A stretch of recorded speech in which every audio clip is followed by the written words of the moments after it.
Oh, what a wonderful nap. How long was I out? Why, I feel rested, refreshed, and ready for another breathtaking 500 kilowatt powered adventure of Lil Miss Kate, Ward of the State. When we last left our titular tyke, she had just successfully brought joy to children across the land, and saved Christmas while she was at it. But will a mysterious letter addressed to former heavyweight champion of the world and current Lil Miss Kate personal tutor, Lucinda Sheraton, threaten to derail the two characters I've mentioned, plus Deputy Mayor Solomon Russell and Fiorella the horse, from their quest to reach Vancouver, Canada, and escape the Great White North? Great question! But first, hey kids, are you tired, hungry, cranky, nonplussed, excitable, thirsty, sore, itchy, depressed, anxious, bored, hungry, irritable? Well, our friends at the Dubois Corporation are proud to present chemicals. These fantastic scientific wonders have been rigorously tested and proven to have effects on the human body. So no matter what ails you, there's a chemical compound that will do something. Dubois Corporation. Good science that's good for you. And now, the imaginary curtain rises as our players take the stage for another electrifying episode of Lil Miss Kate, Ward of the State. Yawn! Oh, what a wonderful nap. How long was I out? Why, I feel rested, refreshed, and ready for another breathtaking 500 kW powered adventure. Say, what's the matter, Fiorello? You look like you've got your horseshoes in a cow pie. Huh? My personal tutor and former heavyweight champion of the world, Lucinda Sheraton, received a mysterious letter from a carrier owl? That's right, Catherine! Ah! Don't sneak up on me like that! Sorry, I've just been pacing back and forth ever since I received this letter. If it's what I think it is, but I can't confirm anything. This letter is written in bird. You can read that, right? You'd think, but no. It was the one class I failed at the American Academy of Radio Arts and Magics. If only we knew someone who spoke bird. That's it! Deputy Mayor Solomon Russell. Yes? Ah! Don't sneak up on me! But you asked for me. Deputy Mayor Solomon Russell, can you ask your little bird friend if they can translate this letter? Kate, I don't know what would ever make you think Bird Solomon would be able to read bird. That would be quite an astonishing coincidence if you ask me. What's that BS? You can read bird? Guess it's true what they say about people who assume. It makes a out of and... Oh, yes, of course. Oh, fascinating. Oh, yes. The letter says, Dear former heavyweight champion of the world, Lucinda Sheraton, this is an official notice that you have been practicing magic without a license. Please return to the Academy at your earliest convenience to complete Bird Phonics 401, or be prepared to give up all magical abilities for the rest of your life. Sincerely, the American Academy of Radio Arts and Magics. Phew! This is why I always called my former fiancée, Upper West Side ingenue Patricia Rosenstein. Reading letters is exhausting. The AARAM! They found me! Lucinda, is this true? It is. I can't keep this secret any longer. I, Lucinda Sheraton, am the high school dropout. I was the model of a perfect student. Straight A's, various extracurriculars, spotless wizard robes. But then I met her, Helen Mildred. You know, from episode 8. X's and flexes galore at the shore. You know the one. We did everything together. The foxtrot, the Lindy Hop, exhibition tango in the gaucho style under the influence of Rudolph Valentino. We even wore matching flapper-style kolache hats. But it wasn't all fancy footwork featuring form-fitting fashion. Our antics soon took a darker hue. Before I knew it, our pulp-flavored adventures were rounding the corner from childish pranks to criminal conspiracy. And so, I made the hardest decision I've ever had to make. I left Helen at the middle western border of the United States and made my own path, putting me on my destiny to become the heavyweight champion of the world and your personal tutor. Oh. That's an incredible story, Lucinda. I didn't catch all the details, but I assume it was about you failing that class or something? Yes. Unfortunately, this means that I must leave your company. How can I be your personal tutor when I am myself a personal dropout? Though, either way, I will remain former heavyweight champion of the world. Count on that. But Lucinda, don't you see? It would be really, really, really annoying to know that all these years you've been trying to get me to do school stuff that you didn't have a leg to stand on. But how are we supposed to reach the AARAM campus? We're still stuck here in Canada after all. And let's not forget that we're trying to get to the last open border crossing in Vancouver. Thanks for mentioning that. Kate, Lucinda, Fiorello! You'll never guess what I found. I got distracted while Lucinda was talking after the wind knocked my favorite propeller cap beanie off my head, sending it flying off into the woods. I chased after it, tripping down a hill and rolling into a giant snowball until I finally stopped right at the wrought iron gates of the American Academy of Radio Arts and Magic's Canadian campus. You're right, Fiorello. That is convenient. If only things could be inconvenient for once. Sorry, Lucinda Sheraton, but our writers know what they're doing. Looks like it's back to school for our prodigious pugilist, and so our heroes step out into the frigid wilderness toward the American Academy of Radio Arts and Magic's Canadian campus. After tripping down a hill and rolling into a giant snowball, the team lands right at the wrought iron gates of the Magic Schoolhouse. Doof! Wow, this place looks exactly like I remembered. It's the splitting image of Grant's tomb in Morningside Heights. Don't be fooled, Catherine. In that building are some of the strongest sorcerers known to man, along with some of the lesser mages and shamans. Well, what are we waiting for? I went ahead and packed everyone a lunch.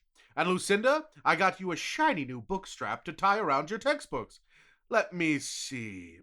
Here. Wow! Ahoy! I got so startled by that owl that I dropped all these textbooks in the mud, and I fell over right onto this dunce cap.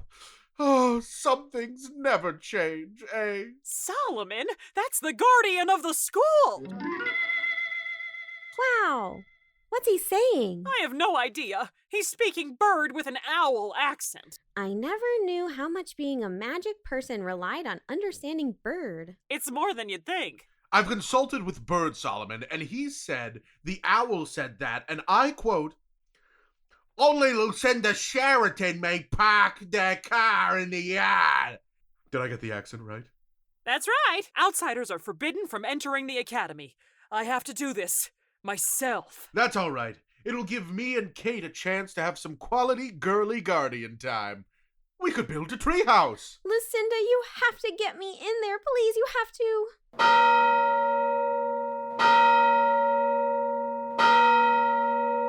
The lunch bell! I've got to get in there before the tater tots are gone. See you in a semester! And so, former heavyweight champion of the world, Lucinda Sheraton, trepidatiously tiptoes back in time, metaphorically for once, and enters the grounds of the AARAM Canada campus. After a quick check-in at the registrar and a routine metaphysical at the nurse, she enters the school's Grand Lyceum, where her fellow school chums are already hard at work eating their French-dip sandwiches and slaw. You can do this, Lucinda. Sure, you never had anyone to sit with at lunch the last time you were a student. And sure, you were a bit of a social outcast. And yeah, you weren't doing yourself any favors with that embarrassing Evelyn Nesbit haircut. But this time is going to be different. These young people look nice. Hello there, fellow students. Do you mind if I am seated at this table to consume my midday meal and discuss matters of academic affairs? Like, who are you? Some sort of buttermilk clinging vine? Yeah, like what makes a lemonade hotsy-totsy think they can hang out with us? Bethany, like, stop bumping your gums. So sorry. Aren't you that new student everyone's been buzzing about? The one that's a full-grown adult woman? That's right. I'm Lucinda Sheraton, middle-aged former heavyweight champion of the world. Do you all want to be school chums together? School chums? With an extra crock like you? As if. Sorry, I forgot to mention that I'm really mean. No problem. I forgot to ask. I'll just go sit by myself. Lucinda, can you read me? What's this? My tutee, Little Miss Kate, seems to be broadcasting directly into my skull. Not your skull, Lucinda Sheraton. I'm broadcasting to you through my patented two-way pocket watch radiogram. I discreetly placed a receiver in your ear right before you walked into the school. Anyway, you gotta help me, Lucinda. Deputy Mayor Solomon Russell is trying to build me a tree house. If I have to hear him say, measure twice, cut once, one more time. Kate, that sounds truly awful, but I can't help you right now. I'm busy suffering the slings and arrows of these young butter and egg flies. The popular girls? They're the worst.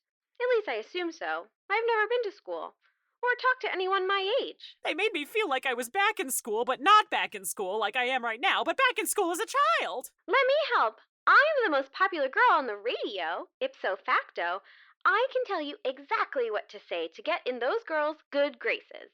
Well, what do you know? The tutee has become the tutor. Huh? Onward to popularity! Like, I thought we told you Beetle Bailey to skedaddle. Repeat after me, Lucinda. Whisper, whisper, whisper. Beetle Bailey? Why don't you keen numbers zip up? I'm gonna snap my cap if I hear any more gobbledygook from you SYTs. We're so sorry, mistress. You are our new god. Bethany, like, what have I said about declaring fealty to the new girl? Sorry, Annabelle. Like, you may have the cat's pajamas, but are you really popular girl material? Please, I'm a ducky shin cracker who's togged to the bricks. Then why don't you, prove it? See that hooded figure over by the waffle maker? That's Vice Sorcerer McDougal. They're like a total fuddy-duddy and always telling us to, study and stuff. Why don't you take this cup of au jus from my French dip sandwich and pour it on her head? Why, that joke is utterly unpractical. No, Lucinda, this is your in. Popular people love doing cruel acts of unprompted aggression. Why do you think this show does so well in the ratings? 23% of households listening between 11 a.m. and 1 p.m. as measured by the Cooperative Analysis of Broadcasting's Crossley rating system can't be wrong. Here I go.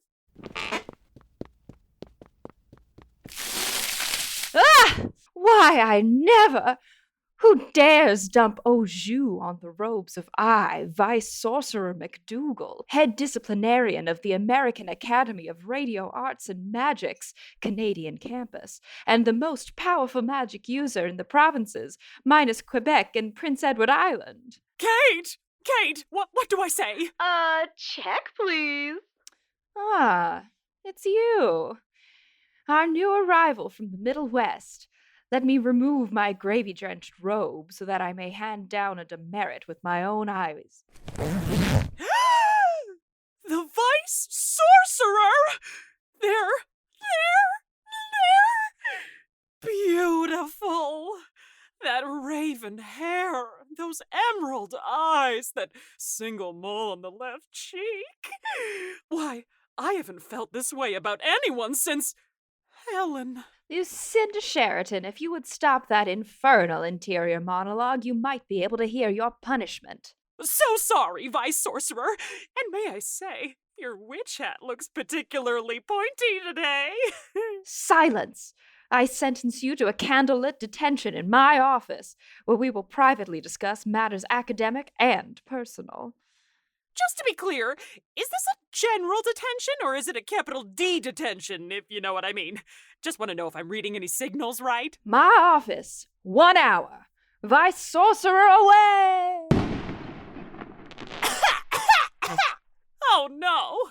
My first day of school and I'm already in love with the Vice Sorcerer! I guess some things never change. At least the popular girls saw me, right? Let's just turn counterclockwise and look in their general direction.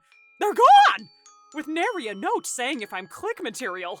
Could this day get any worse? It can, and in fact, it will. Right now, as we wander wraith-like through the halls of the American Academy of Radio Arts and Magic's Canadian campus to Vice Sorcerer McDougal's North Tower office, the mysterious magistrate enters through a passage behind the statue of a large gremlin and proceeds to do what we all do when we're alone: mutter their secrets to nobody in particular.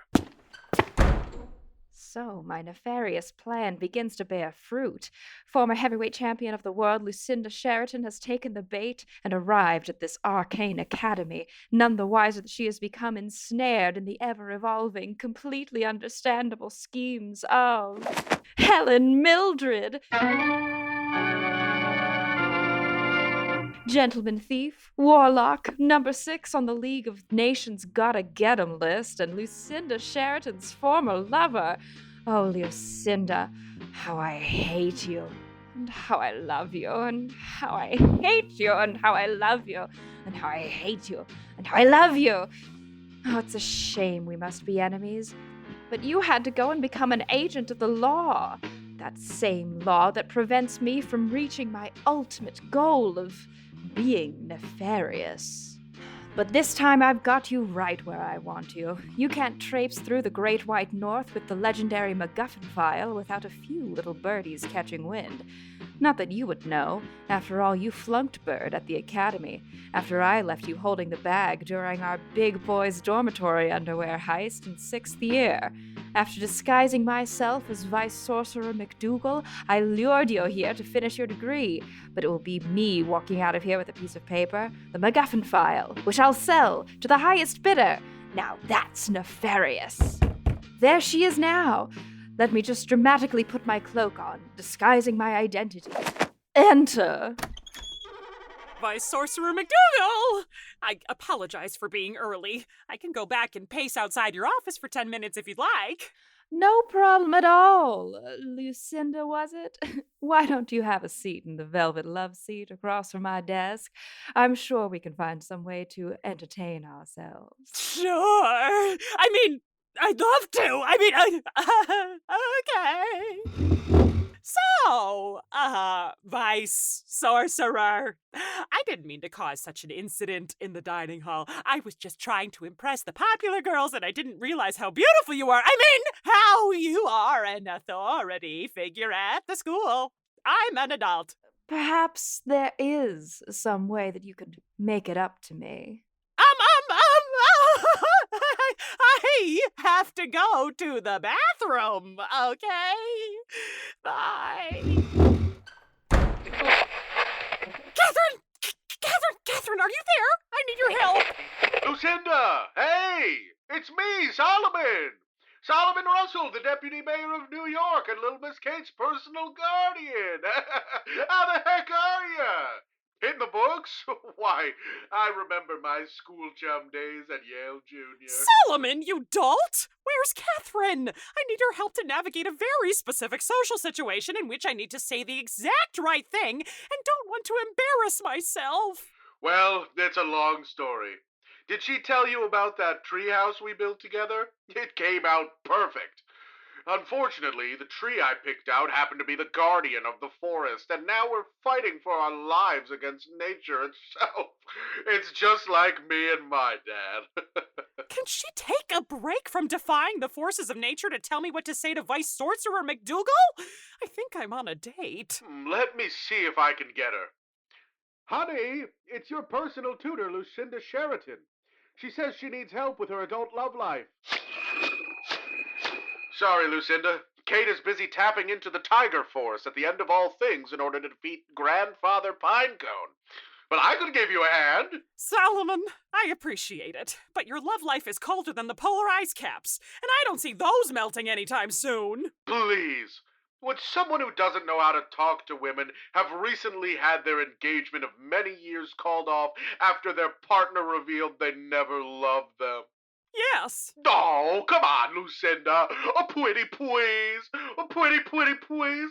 Oh, pretty please. Fine. But only because if I don't get back to the Vice Sorcerer's office soon, she's going to get very suspicious. Suspicious of me. Well, what do you know? The tutee has become the tutor. Huh? Anyway, I'm opening the office door again now. truly begin to bear fruit, as I stated in this monologue. I mean, Miss Sheraton, welcome back. Do you have anything to say for yourself? Repeat after me, Lucinda. Whisper, whisper, whisper. Vice Sorcerer McDougal, you look absolutely ravishing today. Is that a new cloak? Oh, it is. I just bought it at the costume shop outside of town. I'd say it looks quite nice, wouldn't you agree? I'll have the soup du jour, the fruity de mar, and the creme brulee, s'il vous plaît. Excuse me? I mean, I'll have a scotch. Neat. And can you get me a new basket of bread? This is absolutely delicious. Ms. Sheraton, really? Do you think now is the time to be joking around? My name is Deputy Mayor Solomon Russell. I'd love to give you an autograph here in this restaurant. Oh, that's it! Clearly you have no respect for the office of Vice Sorcerer. And I have no choice but to expel you, and not go on a date with you now that the relationship is less problematic. No, you can't! I won't be able to use my powers, and we won't get the chance to get to know each other a little better. I might be willing to let your misdemeanors slide this once, if you hand over everything in your possession. But that would mean giving up the MacGuffin file. If I don't get that to the feds at the U.S. consulate in Vancouver, who knows what will happen? And if I am able to get it to them, who knows what will happen? Ms. Sheraton, I'm waiting. Fine. Here's a smoke bomb, 3 firecrackers, 2 Chinese finger traps, a whoopee cushion, and the MacGuffin file. That's everything in my possession. Thank you for your cooperation, my dear.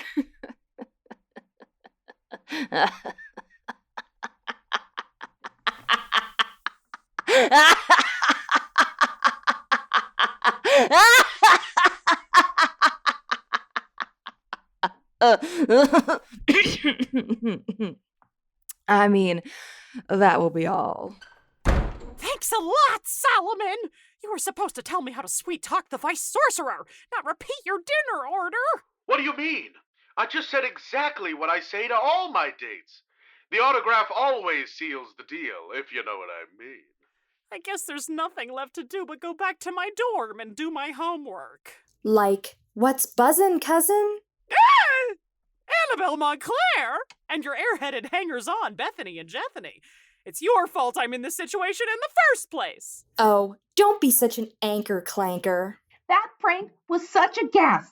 Slang word. In fact, we think you're so aces that we want you to perform in our Carolina Shag performance tonight at the Big School Talent Show. Well, I really should be laying low now. After all, now that I've lost a valuable piece of government intelligence, I'm on the run from the Men in Black. You would be, like, so popular if you performed with us. And so Lucinda Sheraton follows in the steps of such famous American traitors like John Wilkes Booth and Eugene O'Neill, and attempts to escape the long arm of the law by taking to the stage. Time flies after 6 hours of back-breaking rehearsal, and soon the audience sits in anticipation for the rise of that grand marker of show business, the curtain. Backstage, Lucinda and the Hopping Lindies put the finishing touches on their performance.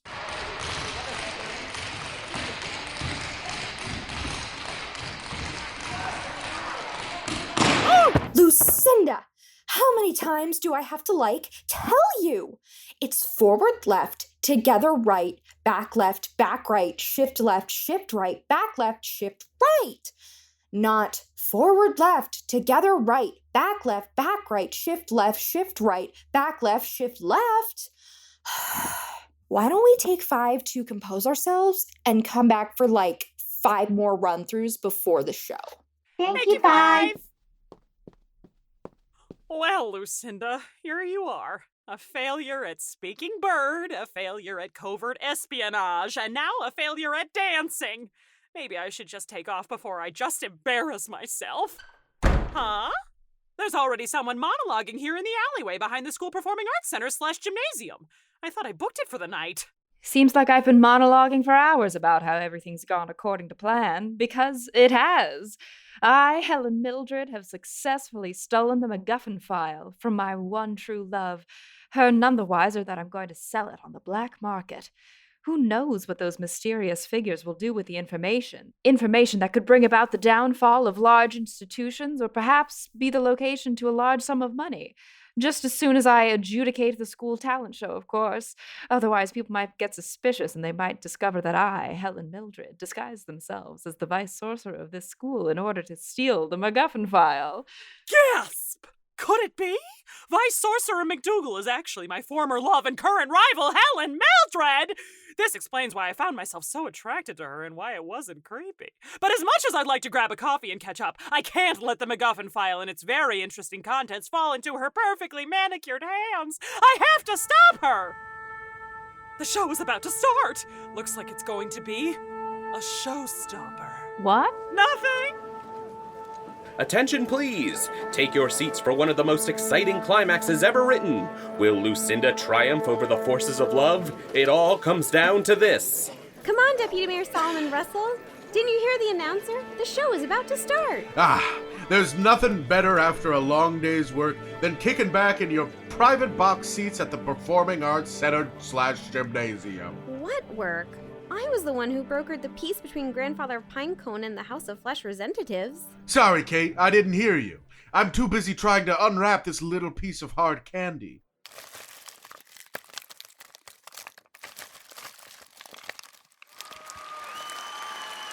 Thank you, everyone.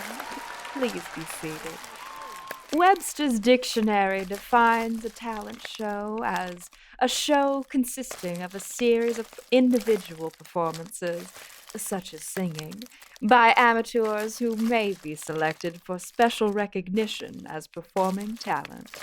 I think you'll agree with me that the students in this show will perform in the amateur individual performances. First up, Dewey Cornelius and his ventriloquist dummy, which is not very impressive because we can do magic. Stop the show! Lucinda! I mean, Lucinda, a student at this school. I may be a student at this school, but you, Vice Sorcerer McDougal, are not of this school at all! Though I have no physical evidence, I can now confidently reveal that this woman is an imposter! Drat, I've been revealed. Though there is no reason for anyone to believe it, you, Lucinda Sheraton, have revealed my true identity. But you can forget about reclaiming the MacGuffin file. Magic fight! The gymatorium erupts with the sights, sounds, and odors of the fiercest magical combat this side of the Middle West. Lucinda's magical missiles ricochet off of the two assassin daggers previously concealed in Helen Mildred's hair. Helen cuts the rope holding up the very expensive sheer scrim and rides it up to the catwalk, Lucinda following behind after summoning a nimbus cloud. The battle intensifies. Though no quarter is asked, none is given. Ah! Presto! Yeah! Abracadabra! Hey-ya!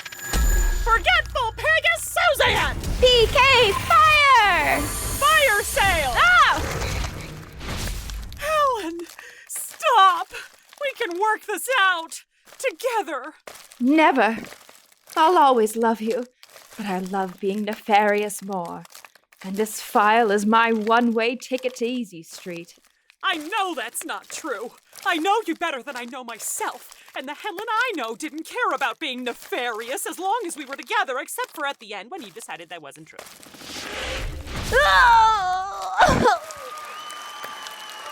You've defeated me. The MacGuffin file is yours. And you're right. I'm not in this for the nefarity. The people who want this file, I'm trying to keep it out of their mysterious hands. If they get it, who knows what's going to happen. You're saying if I hand this file, the contents of which are very unspecifically important, to my shadowy superiors who I don't know, they're going to do something unspeakable with it? That's what I love about you, Lucy. That sharp mind. Smoke bomb! Wow, Lucinda, that was an incredible action set piece. Bravo! Bravo! If you thought that was incredible, just wait until you see the dance number I'm about to perform. Annabelle, Bethany, Jethany, come on out! Wait a second. These weren't teenage girls at all. They were just a bunch of balloon animals. And this whole school was just a set the whole time?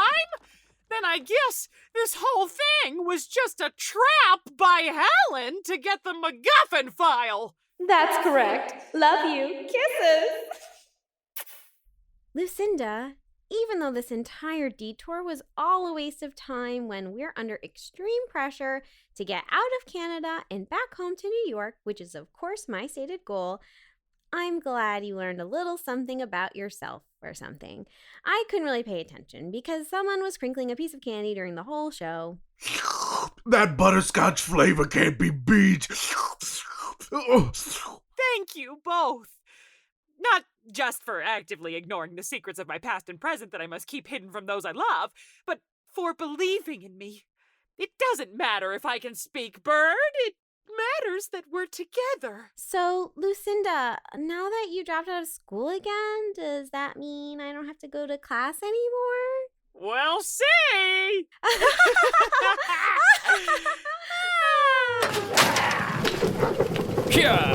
Whoa! Catherine! She's been lassoed!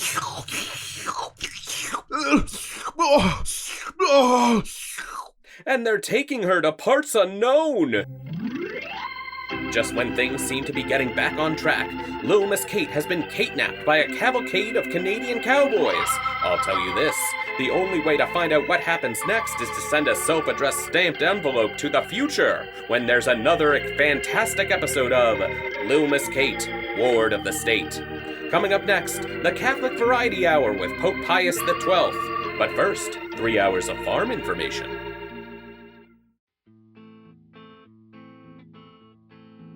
The root vegetables are beginning to be a problem.